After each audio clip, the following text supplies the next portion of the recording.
Bonjour à tous, c'est Julie d'Astro-Énergétique du Vivant. J'espère que vous allez bien et je vous retrouve aujourd'hui pour parler de la nouvelle lune qui aura lieu dans le signe du Verseau le samedi 21 janvier dans la soirée. Et cette nouvelle lune nous amène une thématique assez différente en fait de ce qu'on a pu évoquer lors des lunaisons précédentes. Cette nouvelle lune vient amener une thématique autour de la puissance personnelle, du pouvoir personnel, du pouvoir juste et également de la créativité, du lien à l'autre et non plus du lien à l'autre avec un rapport un petit peu hiérarchique en termes de compétences, de comment on se sent ou comment on pourrait se sentir ou aspirer à être en étant un peu au-dessus du lot, donc finalement quelque part dans une certaine posture une posture où on peut se placer un peu au-dessus des autres. On n'est pas tout seul si on prend cette vidéo aujourd'hui, on est accompagné. Voilà, et pour retrouver au contraire, grâce à l'énergie Verseau, qui est assez présente pour cette nouvelle lune, plutôt quelque chose qui se place sur une horizontalité et sur une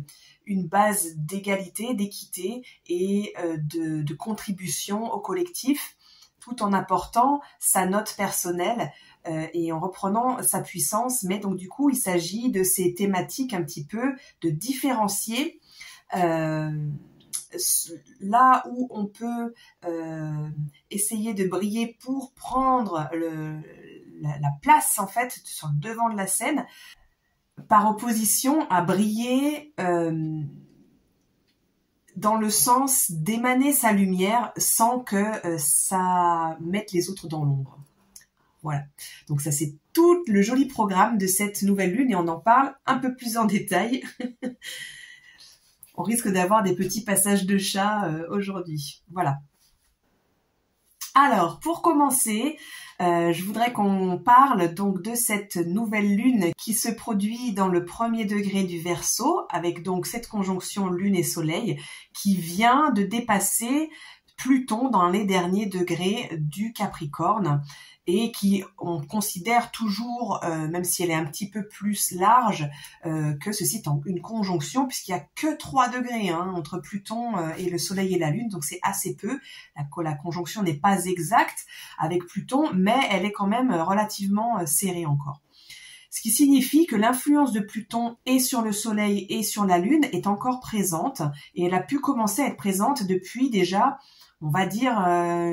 environ une semaine avant la nouvelle lune. Donc on peut commencer à sentir déjà depuis une semaine, c'est peut-être même un peu plus, selon la sensibilité et les résonances de chacun par rapport à nos transits et à nos thèmes nataux respectifs. Et Pluton, donc, avec cette conjonction au Soleil,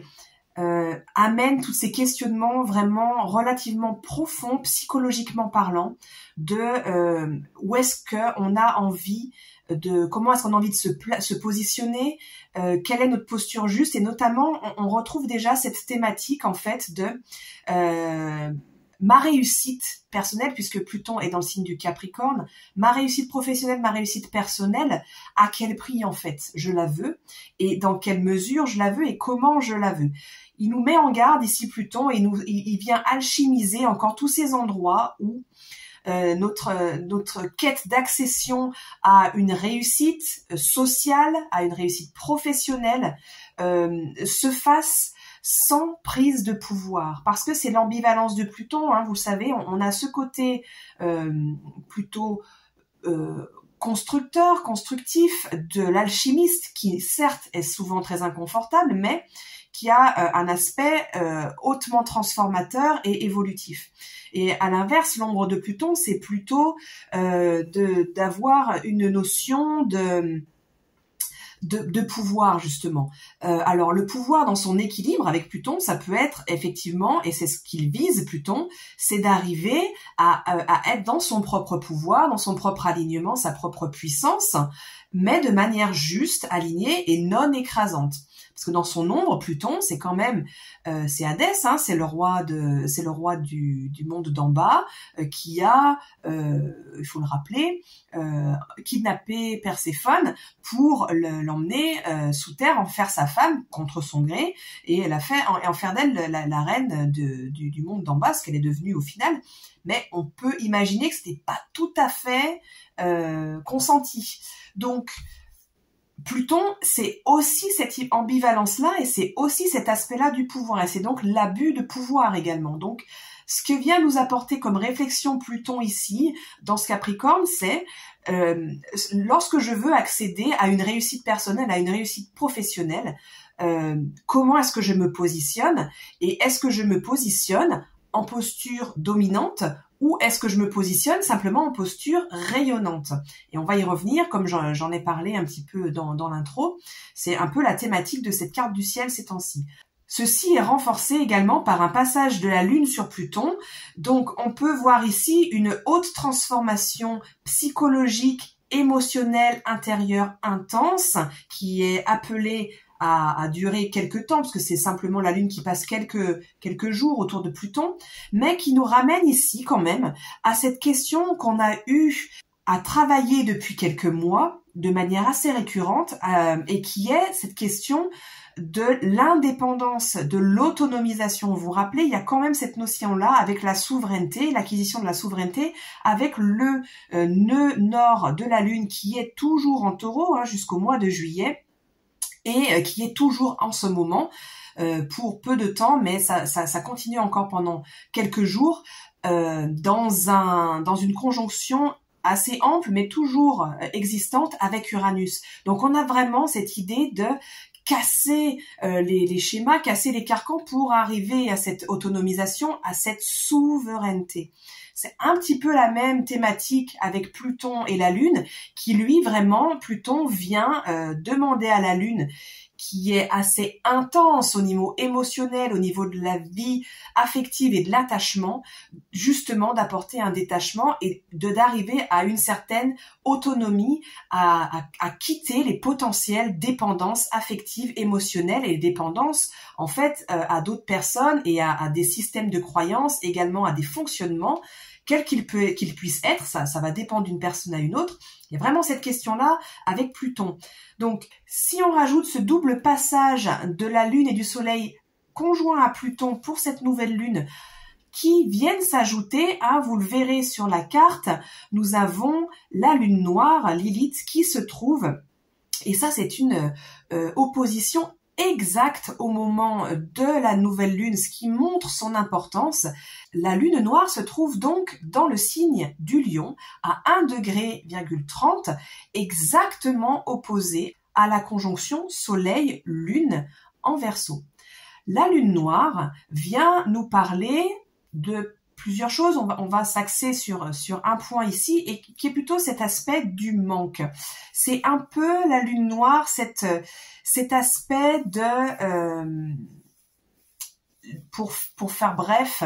je rappelle en quelques mots une des histoires attachées au mythe de Lilith, et qui est que Lilith serait donc la première femme d'Adam, et qu'elle ait été exclue du paradis parce qu'elle ne voulait pas se soumettre à Adam. Et donc la figure paternelle vue comme Dieu aurait créé une femme plus docile avec Ève. Et donc Lilith, c'est à la fois cette notion du paradis perdu, de l'être déchu de sa posture de pouvoir en fait, et sa posture de souveraineté, et qui a connu ensuite tous les outrages, puisque Lilith, c'est une des images du féminin qui est la plus bafouée qu'il existe. Elle est vue comme la paria, comme la femme qui est auteur de tous les maux de l'humanité, et donc elle est porteuse en fait de tout ce qu'on a pu faire porter aux femmes comme responsabilité de la déchéance de l'humanité, de la déchéance de l'homme, et donc historiquement tout ce qui s'ensuit avec, on voit bien à quel rang a été reléguée la femme pendant 2 millénaires. On pourra en reparler un peu plus tard dans une vidéo, je vais faire un sondage pour savoir si ça vous intéresse qu'on fasse une vidéo sur l'axe des nœuds de Pluton et l'ère du Poisson et l'ère du Verseau. Mais on en reparlera. Mais on est un peu dans ces thématiques-là. Donc bref, pour revenir à notre vidéo sur la nouvelle lune, on a donc Lilith, donc la lune noire, qui est marquée par cette perte d'un paradis qui a été vécu et où il faut vivre sans cette notion très forte d'injustice et d'avoir cette image de paria en fait, qui est très lourde à porter. Donc Lilith, ici dans le signe du Lion, elle vient nous parler du fait d'avoir eu ces mémoires et ces aspirations. Ça peut être des aspirations internes ou ça peut être des mémoires ou des moments passés dans notre vie ou antérieurement encore, d'avoir cette posture justement de souveraineté, d'avoir cette posture où on régit quelque chose et où on règne sur quelque chose et où on est en pleine possession de son pouvoir, de son rayonnement et également en pleine possession de sa créativité au sens large, quel que soit ce que vous mettez derrière cette notion-là. Et donc, on va avoir avec cette Lilith en Lion comme une idée de se retrouver un peu relégué dans des rôles un peu subalternes, où on est vraiment dans des choses où on brille pas, on s'épanouit pas, on subit un peu tout ça, comme si on pouvait pas accéder en fait à ce rayonnement maximal. Et en même temps, il y a ce risque de vouloir y accéder pour les mauvaises raisons et qui est donc pour une question encore de pouvoir, mais dans le sens du pouvoir acquis sur les autres. Et le Priap, qui est le point opposé dans la roue du zodiaque à la position exacte de Lilith, et donc ici qui est occupé par le Soleil et la Lune, c'est le point de résolution et ce qu'est appelé à expérimenter la Lune noire pour pouvoir vivre en pleine possession de ses moyens et en plein épanouissement, le signe dans lequel elle se trouve ici, le Lion. Et donc, ceci va se faire par l'acquisition du point opposé et qui est donc ce point éclairé par le Soleil et par la Lune qui viennent de subir cette transformation demandée par Pluton qui ramène à la justesse du pouvoir. Vous voyez comme les thématiques se rejoignent, hein. La justesse de sa propre puissance et de à quoi on veut accéder, donc dans l'énergie du Verseau, puisque c'est là que se trouvent le soleil et la Lune. Le Verseau, il appelle à quoi? Il appelle à assumer son propre génie, sa propre subjectivité, sa propre individualité, être soi dans sa différence, dans son unicité, et le faire en étant avec les autres et en contribuant aux autres. Donc l'idée ici, c'est de réaccéder à sa pleine puissance, en fait, à sa créativité, à qui l'on est, à son énergie propre, en réaccédant donc à cette énergie Lion de souveraineté, renforcée par Uranus qui est conjoint encore pour quelque temps, même si c'est un peu large, au nœud nord en Taureau, eh bien on accède à cette souveraineté-là grâce à notre unicité, à l'expression de notre unicité, mais dans un but horizontal, d'équité, donc avec ce signe du Verseau. Et l'idée, c'est vraiment de pouvoir accéder à la contribution au collectif à travers la pleine expression de notre unicité et de l'accès à notre pouvoir. Alors quand je dis l'accès à notre pouvoir, c'est en fait à ce en quoi on excelle, ce en quoi on a envie de pouvoir contribuer au monde avec nos compétences en fait. Voilà tout le beau défi que nous propose en fait cette carte du ciel et qui est de nous réaligner pour sortir en fait finalement de ces valeurs d'ultra compétitivité, d'ultra productivité, mais à quel prix en fait et dans quel but? On se le demande souvent avec cette société où il faut produire et il faut avoir tout le temps du rendement et toujours faire mieux, toujours se surpasser, mais dans quel but? en remettant en question notre posture avec Lilith et avec le Soleil et la Lune et ce Pluton, c'est en même temps quelque part remettre en question notre place dans cette société. Est-ce que ça a du sens pour nous ou pas? Et puis peut-être s'éloigner un petit peu de ce qui est attendu un peu quelque part de nous pour apporter une valeur ajoutée différente qui amène une autre couleur à la société et donc ce faisant, contribuant encore à nouveau au collectif, mais d'une autre manière qu'avec nos talents. En même temps, avec nos talents, avec notre pleine possession de notre pouvoir personnel juste, et en même temps, en faisant profiter donc le monde dans lequel on est de cette posture que l'on adopte. Et ceci va se retrouver en plus favorisé dans l'action grâce au retour de Mars qui est revenu direct depuis quelques jours auparavant, donc le 19 janvier. Il est toujours en Gémeaux, Mars, et il forme un beau trigone avec ce Soleil et cette Lune. Et donc revenant dans l'action, ce Mars en Gémeaux qui veut agir, lui aussi, il veut être en contact avec l'extérieur. Lui, il veut apprendre des nouvelles choses, il veut les mettre en action et il veut les transmettre. Eh bien, on voit le beau lien ici de mise en action, de mise en mouvement, de concrétisation de ce qu'on peut avoir remis en question grâce à ces éléments Pluton et Lilith d'un côté, et avoir une énergie qui favorise la mise en action, la concrétisation, la mise en mouvement de ce que l'on a appris pour pouvoir accéder à cette autre façon d'être dans le collectif et pour nous-mêmes. Voilà, alors moi je trouve que c'est un programme parfaitement passionnant parce que ça nous amène vraiment à revenir réajuster les petits rouages en fait intérieurs pour pouvoir se remettre quelque part, se réinclure dans la société d'une manière ajustée et d'une manière qui va pouvoir vraiment contribuer et pour nous à vraiment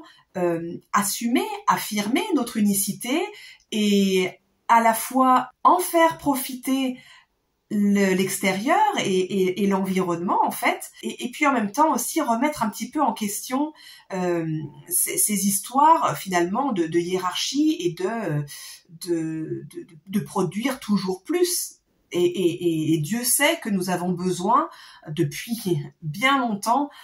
de remettre en question ces notions-là qui, on le voit bien, sont obsolètes s'il n'y a pas un sens profond et juste et aligné qui est derrière, ce qui n'est pas toujours le cas, malheureusement, comme on peut le constater. Voilà, alors un dernier petit point que j'avais envie d'aborder ici, qui est présent dans cette carte et qui est quand même intéressant. Vous vous souvenez, lors de la dernière vidéo, on avait vu que Vénus avait terminé l'année 2022 puis commencé l'année 2023 en conjonction à Pluton, on revenait sur ces questions de choses pas très juste au niveau relationnel et en soi et dans nos relations extérieures. On pouvait être confronté à des questions un peu de toxicité, un peu de rapport de force, de jeu de pouvoir. Toutes ces questions-là ont pu un petit peu revenir sur le devant de la scène. Et puis l'idée, c'était pouvoir justement s'extirper de tout ça. Ce qui d'ailleurs est intéressant ici parce que ça vient être renforcé par l'action de Pluton sur la Lune qui, je vous le rappelle, vient nous émanciper de toutes ces dépendances à des relations qui sont du coup pas forcément très ajustées. Mais ici, la planète Vénus a fait tout un chemin elle s'achemine vers la fin du signe du Verseau et elle rencontre ici Saturne en conjonction. Et ce passage en Verseau pour Vénus est venu dire, ben voilà, on va plus être vraiment sur quelque chose de passionné, de passionnel, ce qui peut être un petit peu le cas aussi avec les conjonctions entre Vénus et Pluton. On va aller vers quelque chose de plus l'amour philios plutôt que l'amour éros. Et donc du coup, le passage de Vénus en Verseau nous a invités pendant ces quelques semaines à venir apporter une contribution aux autres, au collectif. Donc encore ces notions qui sont renforcées, on retrouve les notions Verseau très présentes. Mais vraiment dans nos rapports humains, à être plutôt dans la générosité, dans la fraternité, dans la sororité, et dans un rapport vraiment horizontal d'équité, et plutôt détaché parce que le Verseau, c'est pas un signe qui émotionnellement est très expansif, on va dire. Alors je parle encore une fois de l'archétype Verseau et non pas des personnes qui ont des planètes en Verseau. Ça peut être des caractéristiques, mais bon, un thème, on le sait bien, est bien plus complexe que un soleil dans tel ou tel signe, quoi. Donc cette Vénus a eu cette invitation-là pendant toutes ces semaines, et maintenant elle rencontre Saturne, qui est le second maître du Verseau, qui est l'ancien maître du Verseau avant que la planète Uranus soit découverte. Et donc Saturne ici vient renforcer ces notions de Verseau et vient les structurer. C'est un peu comme si il venait dire à Vénus, voilà, tout ce dont tu as pu faire l'expérience ici, ben il faut le poser, il faut poser les fondations, il faut le poser, le structurer pour que ce soit pas juste une passade et que ce soit quelque chose qui vienne se construire et apporter une valeur ajoutée à ce que tu expérimentes dans ton rapport à l'autre. Voilà, alors cette carte du ciel est vraiment intéressante pour cette nouvelle lunaison. Elle nous amène vraiment un défi de venir explorer les endroits pas très ajustés à l'intérieur, et en même temps tout est soutenu par des beaux trigones, des beaux sextiles, et on a donc quelque chose qui nous invite vraiment à venir apporter cette guérison intérieure et cet ajustement intérieur pour pouvoir s'épanouir, s'ouvrir, et donc, comme je vous le disais en intro, rayonner notre lumière pour contribuer et pas pour faire de l'ombre. Et ça, je trouve que c'est particulièrement intéressant dans une société où on est amené toujours à montrer une image rayonnante de soi-même, mais juste pour s'éclairer soi-même en fait, et pas pour quelque chose qui contribue. Donc voilà, la nuance est vraiment intéressante. Je vous souhaite une belle exploration de ces notions pour ce mois-ci, et puis je vous dis à très vite pour une nouvelle vidéo. À bientôt.